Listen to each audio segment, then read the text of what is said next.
Hi, my name's Emma Young. I'm the author of Here Lie the Secrets, that I'm going to share a little bit of it with you today. So, this is a story about Mia. So, it's been 5 years since her best friend died, but Mia is still haunted by Holly's presence. So, as it says on the back of the book, in New York for the summer, Mia meets psychology student Rav and is at once intrigued and unsettled by his study of paranormal phenomena. Ultimately, she ends up joining a major investigation into a house that's reputed to be haunted. But early on, she goes into the lab, into Rav's lab, to take part in one of his experiments. So I'm going to read you a little section from that now. So Rav has just fitted her up with sort of various different sensors that will measure her heart rate and basically just to check how anxious she is and how she's feeling as she goes through this VR experience. So Rav says, "Good. Follow me past the couch and I'll help you with the headset and fit your gloves. When you're in the VR environment, you'll see virtual hands and you'll be able to use them to direct where you want to go, okay?" I nod. So far, so professional, so reasonable, so normal. But the line from the consent form is flickering in my mind. Individuals susceptible to hallucinations, delusions, and altered states are strongly advised not to take part. I am not susceptible. At least I don't think I am. I don't think I'm hallucinating when I see Holly, because I see her so clearly. She does things. I didn't hallucinate the sand. I try to tune back into Rav. "You'll be going into a building," he's saying, "and you'll be able to open doors and touch things. All I want you to do is walk around and explore, go any place you like. You may on occasion have some unusual sensations. Maybe you'll see or feel something different to normal or how you'd expect to be feeling. If you do, I'd like you to describe it. I'll be recording everything you say, and I'm going to be beside you. If at any point it gets too much, just tell me. I'll take your arm and remove the headset, okay?" It's VR, I tell myself again, like a game. "Unusual how?" I ask. "That'll be up to you to decide. Unusual sensations for you." My heart's certainly racing already. But whatever's in the virtual building, it's a simulation. It's programmed, so it has to follow someone's rules, which means it'll be okay. Rav brings a VR helmet over. As he lowers it onto my head, the lab is replaced with something so incredibly different. I've never experienced sophisticated immersive VR before. I have to stop myself saying, wow. I'm standing on a long, crumbling driveway. It's as though I'm on a film set or in some other place that isn't exactly real, but close. It's dark. Snow is falling. Wind is howling through the branches of tall pines in dense woodland to either side of me. Perhaps 30 paces ahead is a huge, dilapidated fountain, the stone basin stained and cracked. Beyond it is a grand double stone staircase which fronts a mansion with turrets and sharply arched Gothic windows. Some of the panes of glass are missing, the gaps boarded up. I glance down. Ice glistens in long forking cracks like veins in the drive. "Okay?" Rav asks. It seems odd to hear him out in the lab, yet so close. "Yeah." I let my breath out slowly. Take another deep one. "I'm going to put the gloves on," he says. "Hold your hands out straight for me."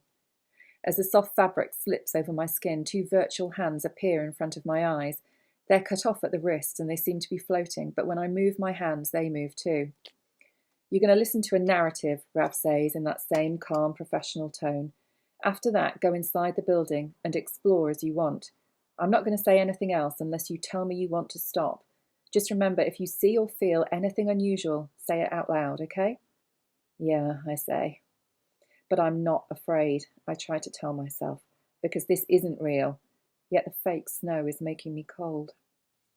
Motion makes my eyes jump up to a window to the right of the staircase. It's just transformed into a screen showing a woman with long blonde hair. She's dressed in a khaki jacket and she's holding a microphone. Over her right shoulder, I can make out the same building that I'm standing in front of, only it's in a good state of repair. "I'm reporting from outside the Stainhead Juvenile Correctional Centre," the woman says. "4 months ago, a 16-year-old boy died in unexplained circumstances. Yesterday, the centre revealed that 2 more inmates have died in their care in the past 6 weeks. The precise causes of death have not been ascertained." The picture distorts as if the broadcast has been interrupted. Then the girl reappears. "Following the still unexplained deaths of 3 young inmates in its care, the Stainhead Juvenile Correctional Centre has announced that it's to close." Again, the picture distorts and resettles. Now the mansion behind the girl's shoulder looks just as it does in the VR environment. The Stainhead Correctional Centre was forced to close 3 months ago after a series of unexplained deaths. Though no one lives here, there have been reports of strange noises coming from inside. The security guard who was hired to protect the property has quit, claiming that it's haunted. The TV screen vanishes. With a creak, the heavy front door swings open. Candlelight flickers somewhere inside. I hear music, a song. From the hollow tone of the voice and the scratches in the recording, I'd guess it's from the 30s or the 40s. Not real, I think, as I walk past the fountain and up the stone steps. I find myself in a run-down entrance hall with a high vaulted ceiling. Weak light from an iron candelabra shows a bare flagged floor.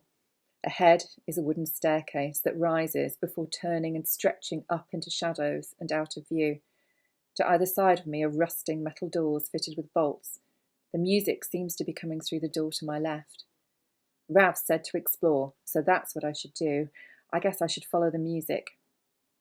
At the touch of my disembodied hand, the bolt shoots back. The door swings open to reveal a dim corridor, its walls covered in puckered, peeling red paint. A line of dented steel doors, most daubed with graffiti, run along the left side. They all have bolts. Some have padlocks. One, about 2/3 of the way along, looks to be ajar. Is the music coming from in there? I move slowly, cautiously. The first door that I pass is shut. The second is open a crack. I stiffen. I don't watch horror movies, but I expect something to happen as I reach this door. It doesn't. I continue walking, hearing my feet scrape on the rough concrete floor. Suddenly, in the middle of the corridor, there's a tingling on the back of my neck. A shiver rolls through me. I can feel tingling, I whisper to Rav, on my neck. I force myself to keep walking towards the music. Now I can hear the lyrics clearly. I realise they're sweet. The man is singing about dancing with a woman cheek to cheek. But in this abandoned building and with the reporter's narration fresh in my mind, it's sad too. If it's actually from the 1940s, then he who loved to dance is surely dead, like those fictional inmates of the centre. The tingling intensifies. I twist my head. Something was there. Over my shoulder, a black shadow just beyond the corner of my eye, behind me. I spin round, unsteady on my feet, but I see nothing. Only the corridor, the colour of dried blood, stretching back towards the candlelight. I feel like I saw something, I whisper to Rav. And I'm positive someone was actually there. I didn't just glimpse them, I felt them. There's a familiar tug of fear down through my body. I could call out, tell Rav I need to stop. But this is not home, and Holly's not here. I can make myself do this. I can walk into that room. As I get closer still, I realise that the door isn't open, or not anymore. The music coming through it is so loud. The vibrations seem to be penetrating my flesh and bone, taking control of my heart. I jump. I just heard something. A man's voice whispering harshly, not the singer. Then a yelp of pain from inside the room, a girl's desperate shout of fear. What was that? Over my shoulder, trickling to the floor. Not sand. My chest contracts so much that I can't move. I'm quivering and my muscles are struggling to hold me up. This isn't real, I tell myself. But whatever part of me I think I'm talking to isn't listening. But if you would like to read more, it's here. Here lie the secrets. Thank you for listening.